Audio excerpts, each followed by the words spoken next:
Lakad-lakad lang po tayo ngayon kasi day off, so nag-ikot-ikot tayo kasi para naman iba yung paligid.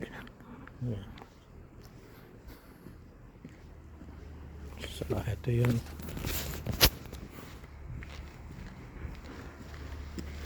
Wow. Ayan. Yung pumbundok na nakikita nyo, ang ibabaw niya puro yellow pa hanggang ngayon.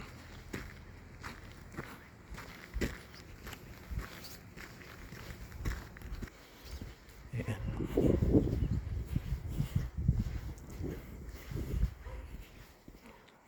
Nagsimula ngayon, unti-unti nang babalik yung mga dahon dito, sabi nila, kasi springtime ngayon.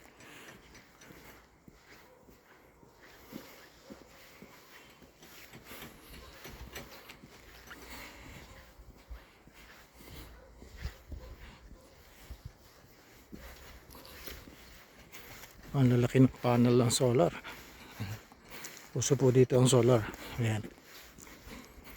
Ang lalaki ng panel nila.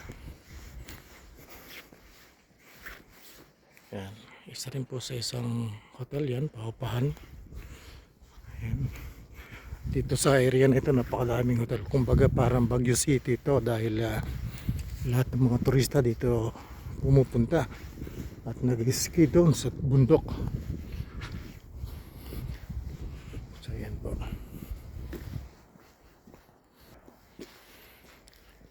Yan po, nag-zoom in ako para makita natin yung ibabaw ng bundok. Talaga nag-yellow pa siya. Yan, marami pong nagtutungo dyan. Maraming turista pumupunta dyan. May cable car po dyan.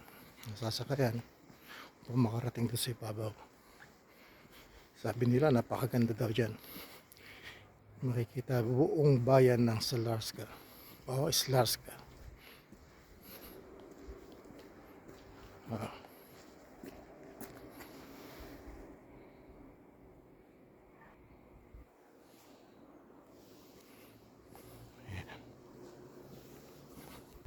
So yan, ito puntang ito, pababa ito sa downtown. So doon ako pupunta sa downtown, paikot. Gusto ko lang kasing malaman yung mga shortcut dito eh. Kaya naglakad-lakad ako.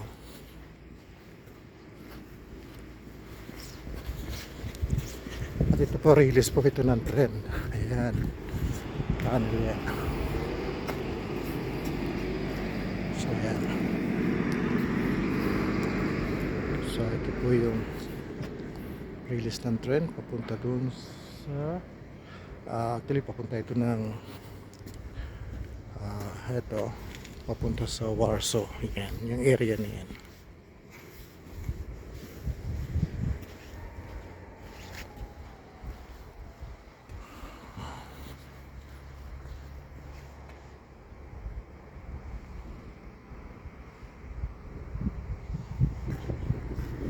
So now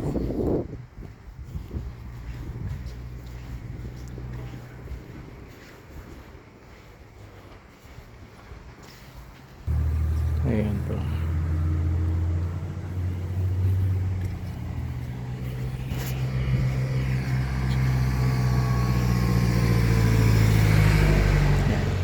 Tuloy-tuloy lang po tayo sa paglakad hanggang sa makarating sa downtown. Ayan. Dun sa kabila pong yun, actually dun ako dumadaan palagi kapag pumunta sa bayan. Pero dito ako sa kabilang kalsada dumaan, dito malapit sa may station ng tren. Ayan.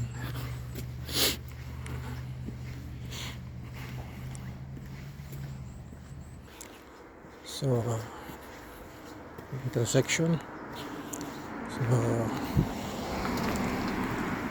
ayan, pipiliin ko itong dinaanan ng kotse dahil I'm sure pababa ito sa bayan kasi ito ay papunta naman sa station ng tren. Ayan.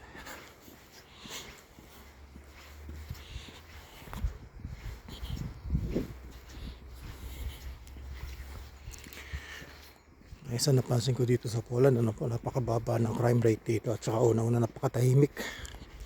Kahit maglakad ka sa gabi, sabi nila wala kang katatakutan dito except na lang sa isang nakakatakot talaga at sabi nila yung baboy ramo kasi maraming wild boar dito. Kaya yun. Kaya huwag maglalakad sa madilim kasi nanghahabol daw yung mga baboy ramo dito. So siguro, kaya ingat din lang sa gabi. Ayan, ito na yung pababa sa bayan. Yes, ito na yun.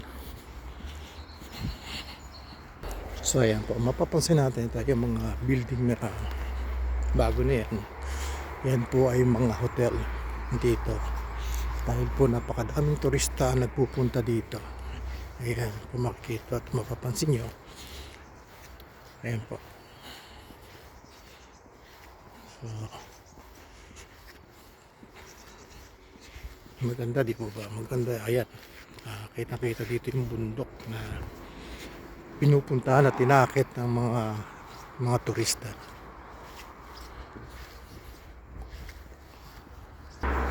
Ayan, Villa Park Apartment. Mga bilyas na mga parintahan. Madami po yan dito. Ayan. Ayan, may lumang bahay doon sa banda ron, parang kastilyo. Ayan po. So ito ngayon, pababa na tayo sa bayan. Ayan.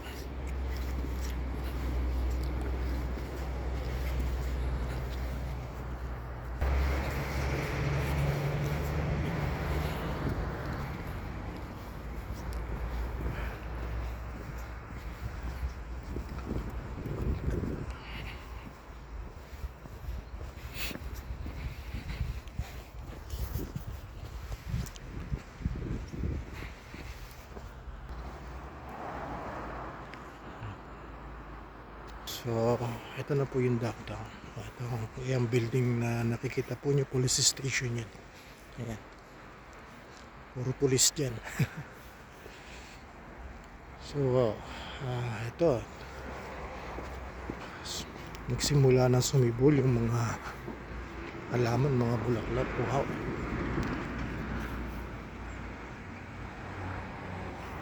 Kita pa nyo kulay ube. Ayan po. So, po at maraming salamat sa panonood ng aking videos. God bless all.